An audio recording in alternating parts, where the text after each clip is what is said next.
everyone, welcome back to my channel, or welcome if you are new. My name's Emma and I run Sunshine Lane, which is a stationery and gift business all about spreading positivity and encouraging self-care. And I wanted to bring a bit of a different video this week. So if you follow my behind the scenes vlogs, you'll know that I've done a couple of big events recently, and they're events that I previously wouldn't have even dreamt of doing, and it just got me thinking about all the unhelpful thoughts and myths that can hold us back as small business owners. So today I want to talk about 5 of those myths that I've had to unlearn to grow my small business. And I hope that by sharing my experience, it gives you the confidence to let go of a few of them too, if they're things that you're holding on to. Okay, let's dive in. So the first myth I want to bust is a big one, and that is that you have to show up on every social media platform. In a lot of videos I've watched in terms of marketing tips for small business owners, I quite often see people breaking down that different social media platforms work in different ways and might attract a different audience for you.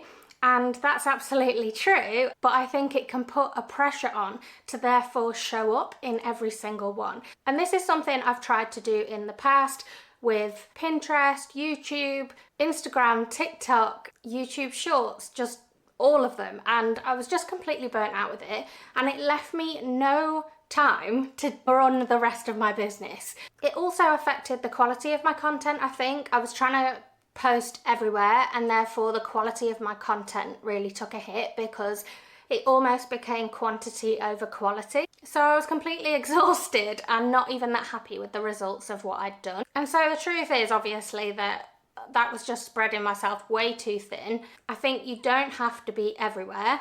You just have to be on the 1 or 2 platforms that really resonate with your core audience. Where are your people showing up the most? And it might be that they also show up on other platforms, but where do they show up the most, and focus your main effort there, because you're going to get the best results for the energy you're putting into it. It also helps if it's a platform that you enjoy using. For example, I much prefer using Instagram over TikTok. I much prefer consuming content on Instagram over TikTok. Now, that's not necessarily going to work if your core audience doesn't enjoy using the same platforms as you, if you don't fit into your key customer and who that is. However, if you do, think about what do you enjoy using the most, because if you enjoy posting content there, you're going to be motivated to do more of it. And also, if you're consuming more content there, you're going to see trends, you're going to see what other creators are doing, it's going to provide inspiration, and it's going to allow you to show up more, making better content that you actually enjoy making and that you believe in, and that's going to come across,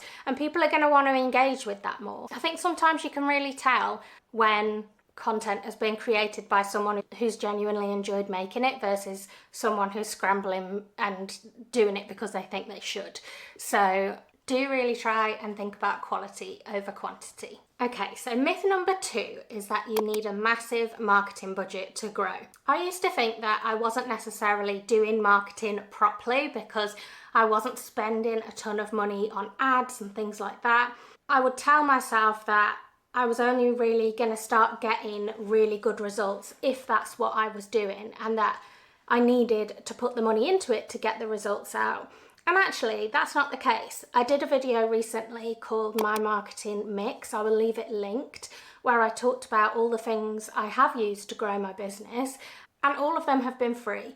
I haven't actually ended up using paid advertising. There's a few times I've dabbled with it and haven't really had any results back. Whereas I have been able to grow an audience organically without spending that money on there. And so for small business owners who don't have those big marketing budgets, I think it's important not to feel deflated and that you're not going to be able to compete and to grow, because that's absolutely not the case. It's about finding your people, and you don't necessarily need an ad budget to do that. I think the real magic is in connecting with people who love what you do and who love what you stand for, what your products are all about. And for me, the best way I've found of doing that is through my email list.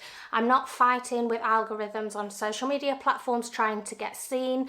I can find my people, they'll sign up to my email list, and then I've got a direct line straight to them whenever I want to get in touch. And I know that when I send an email, it's landing directly in your inbox. And that's actually where today's sponsor, OmniSend, has been a ginormous help in me growing and connecting with my community and actually bringing in regular sales. So OmniSend is an email and SMS marketing platform which helps e-commerce businesses connect and nurture their audience. They make it so simple to send out beautiful branded emails that feel like they're coming from a friend. They have that genuine, personal, authentic feel that I personally want them to have, because I want it to feel like more of a conversation. With OmniSend, I've been able to set up an automated welcome series so that when people sign up, they get a series of emails from me so they can get to know me a bit better and find out more about what I do at Sunshine Lane.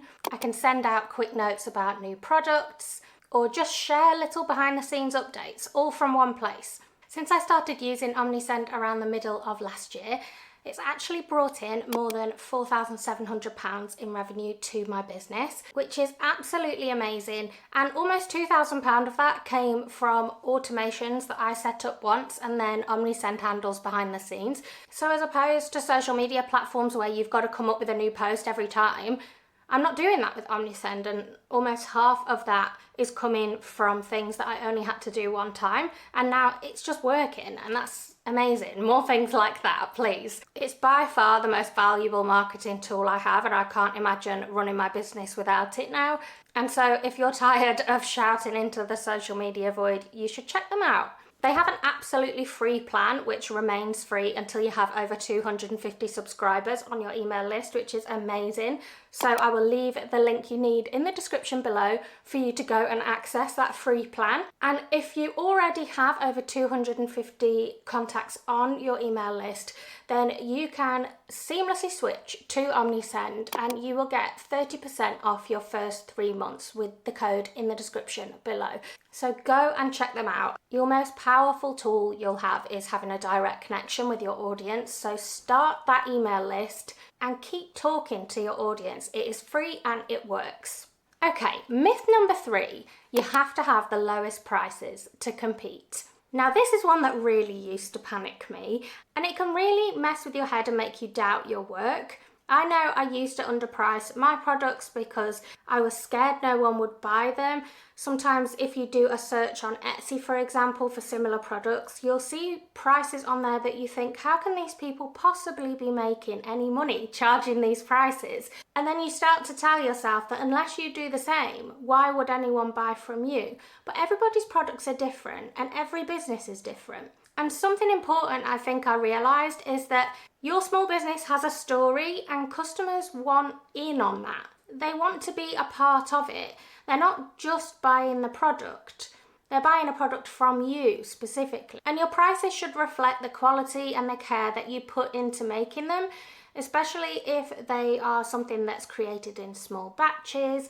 You're not necessarily getting things manufactured in huge quantities to be able to charge the cheapest prices possible. That's not what small business is all about. And the stories behind our businesses and why we do what we do are really powerful, and sharing that with your audience, it's all part of the value. I think don't be afraid to talk more about the processes involved with manufacturing your products, the care and attention you put into everything, the stories behind why you do what you do. They're all part of your unique value, and you are part of that unique value. And so don't be afraid to charge a price that reflects the quality and care that you put into your products, because if someone doesn't want to pay that price and they want the cheapest product they can possibly find, they're just not your customer, and that's okay, but your customers are out there. Myth number 4 is one that I still struggle with because it relates to perfectionism, and that is thinking things have to be perfect before you launch. Now this could be launching your business, or it could be a product launch of a new service, anything that you're working on basically.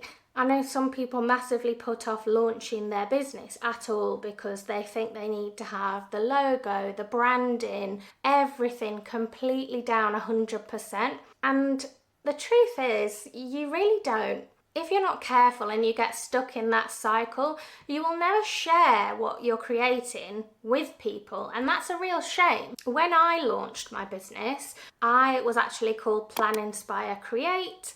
I had completely different branding, obviously completely different logo, completely different feel. The products I sold were very different, and things have evolved over time. And I think the best feedback you get that can help shape the direction of where you want to go is when you've launched things and you see the response to them and you get reviews, feedback, you can ask for feedback. That really helps you reflect on things. It helps you figure out what you're enjoying. Have you launched something and really not enjoyed it and think, I don't want to do that ever again? Are customers resonating with it or not? Are customers asking you for more of something? They want more of a particular thing you've put out there. All of that is going to help shape your business and make it the best it can be.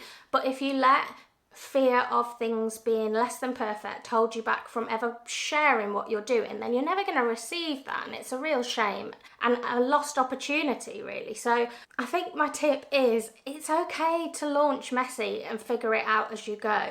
I was so scared about rebranding my business as Sunshine Lane and that people would hate the rebrand. I was kicking myself for not getting it right from the start, but in actual fact, people loved it. They understood why I was rebranding. I shared the story behind it, and it's helped people understand what my business is all about. But if I hadn't launched as Plan, Inspire, Create and had the journey that I had with that, I never would have got to the idea of Sunshine Lane. So put your work out there, even if it feels a little bit scary. You can always tweak it later. And the last myth, number 5, is that you're too small to compete with big brands. And this one is just not true. I think being a small business can be a real strength.